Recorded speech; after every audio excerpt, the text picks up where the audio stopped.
இவர்தான் மேரி ஸ்லேசர். இவர் ஸ்காட்லாந்தில் பிறந்தவர்.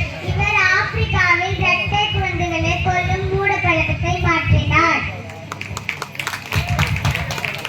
இவர் பெயர் ஸ்டீவ். இவர் இங்கிலாந்தில் பிறந்தார்.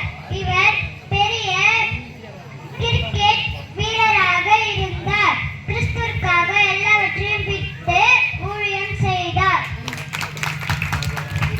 இவர்தான் வில்லியம் கேரி. இவரும் இங்கிலாந்தில் பிறந்தார். இந்தியாவில் இவர் ஆப்பிரிக்காவில் பிறந்தார். இனவேறு சட்டங்களுக்கு எதிராக குரல் கொடுத்தவர். இவர்தான் எலன் கெல்லர். இவர் அமெரிக்காவில் பிறந்தார்.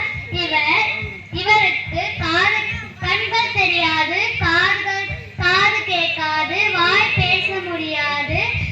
இவர் உலகத்திலே அதிக படித்தவர் திகழ்ந்தார். இவர்தான் ஸ்டான் சுவாமி. இவர் தமிழ்நாட்டில் பிறந்தவர். பழங்குடி மக்களின் நல்வாழ்வுக்காக போராடியவர். இவர் தான் ஹென்றி பேக்கர். இவர் கேரளாவில் ஊழியம் செய்ய வந்தார். மலைகளின் அப்போஸ்தலர் என்று அழைப்பார்கள். இவர் தான் மேரி சானி. இவர் தென் ஆப்பிரிக்காவில் பிறந்தார். கர்ப்பிணி பெண்களுக்கு பெரிதும் உதவியாக இருந்தார்.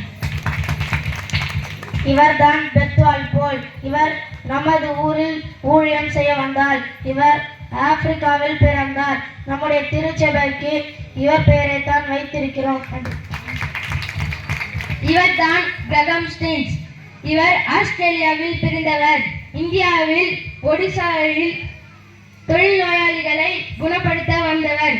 அதனால் இவரும் இவர் 2 பிள்ளைகளும் உயிருடன் ஜீப்பில் பெட்ரோல் ஊற்றி கொலை செய்யப்பட்டனர்.